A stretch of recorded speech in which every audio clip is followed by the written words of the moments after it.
Herkese merhaba, Öz Mutfağa hoş geldiniz. Bugün size Latin Amerika mutfağından bir tarifle geldim arkadaşlar. Empanada yapacağız. Ben kıymalı olarak hazırladım ama isterseniz bu tarifi tavuklu olarak da hazırlayabilirsiniz. Şimdi sizi daha fazla bekletmeyeyim, hemen tarife geçeyim. İyi seyirler dilerim. Yoğurma kabıma bir yumurtayı alıyorum. Bu arada arkadaşlar malzeme miktarlarının detaylarını açıklama kısmına ekledim. Oradan bakabilirsiniz.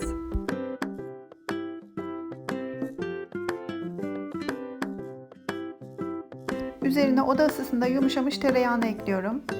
Bu arada hemen şunu da belirtmek istiyorum arkadaşlar. Eğer videomu beğendiyseniz beğen tuşuna basmayı unutmayın. Ve kanalıma abone değilseniz kanalıma abone olmayı unutmayın ki yeni tariflerden haberdar olun. Üzerine yarım su bardağı su ekliyorum.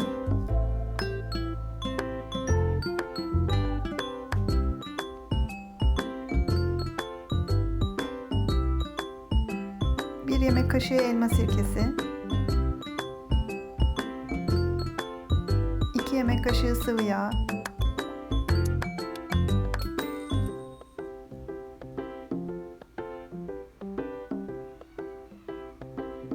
Ve bütün sıvıları ekledikten sonra artık unumu ekleyeceğim.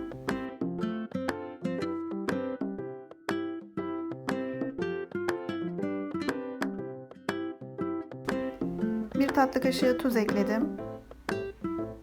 Ve unun geri kalanını da ekledikten sonra hamuru yoğuracağım.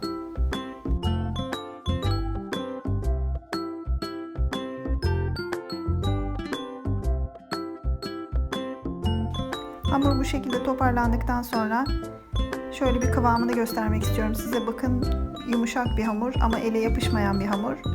Hamuru sarıyorum. En az yarım saat dinlendireceğim. Hamur dinlenirken iç harcımı hazırlayacağım. Tavaya sıvı yağ döküyorum.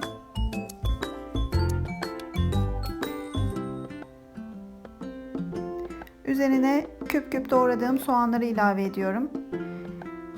2 tane epeyce büyük bir soğan kullandım.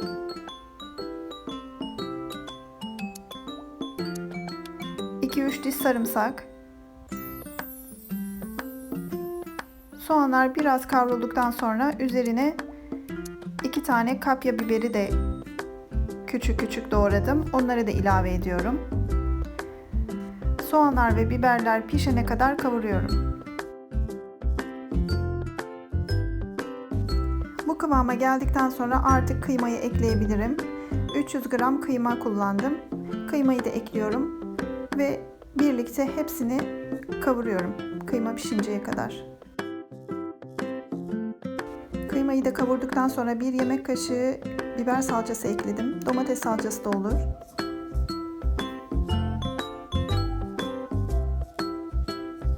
Üzerine yarım su bardağı su ilavesi yapıyorum. Çok da kuru olsun istemiyorum iç harcım. Denemediyseniz mutlaka tavsiye ediyorum. Gerçekten çok lezzetli bir poğaça diyebiliriz artık. İç harcı birazcık farklı bizimkilerden ama. Üzerine taze soğanı da ekliyorum. Taze soğanı da yine 5-6 dal küçük küçük doğradım.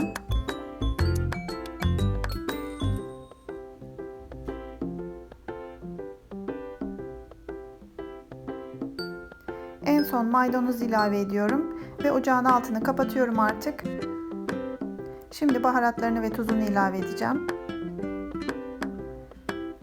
1 tatlı kaşığı tuz. 1 çay kaşığı karabiber. 1 çay kaşığı kimyon.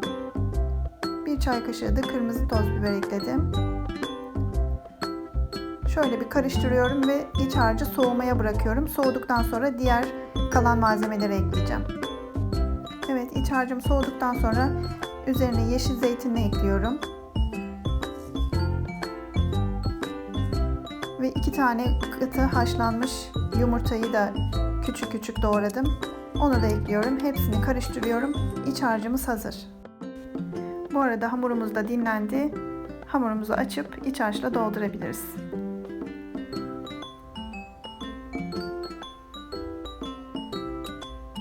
Tezgaha biraz un serperek hamurumu açıyorum. İnce bir şekilde.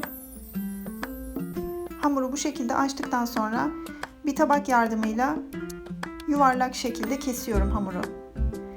kestiğim büyüklük 15 santim tabağın çapı. Siz istediğiniz büyüklükte kesebilirsiniz. Ben biraz büyük hazırlamak istedim. Hamurun inceliğini de göstermek istiyorum. Bu şekilde bütün hamuru kesiyoruz.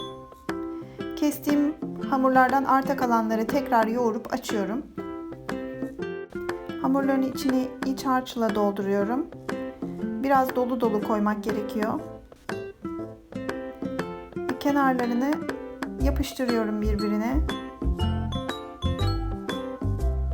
Bu şekilde biraz uzatarak kenarlarını iyice yapıştırıyorum ki açılmasın. Bu arada arkadaşlar benim kestiğim büyüklüğe göre 11 tane bu şekilde yuvarlak hamurum oldu.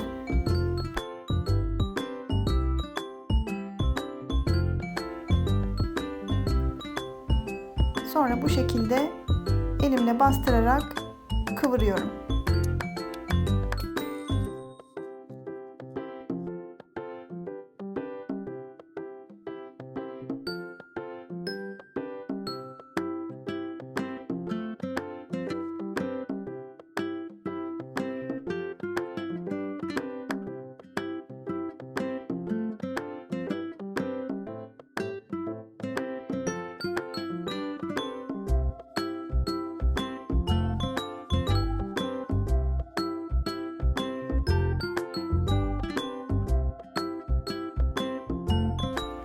İsterseniz bu şekilde de kapatabilirsiniz. Üstte ortada birleştirip hamuru üstten kıvırarak kapatabiliriz.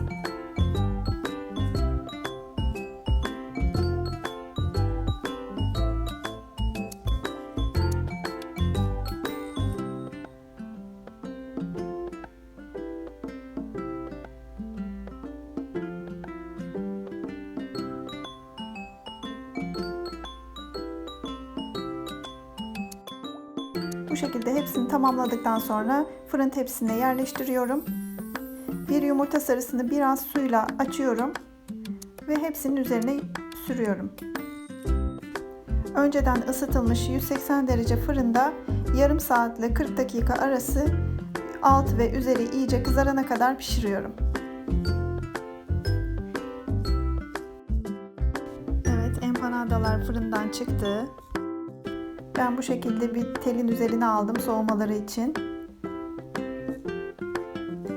Soğuduktan sonra şimdi size kesip içini göstermek istiyorum.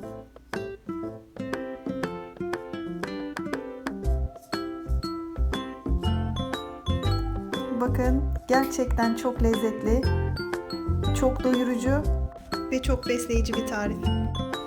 Umuyorum ki tarifimi beğenmişsinizdir arkadaşlar. Beğendiyseniz beğen tuşuna basmayı unutmayın. Deneyecek olanlara şimdiden afiyet olsun. Yeni tariflerde görüşmek üzere. Hoşça kalın.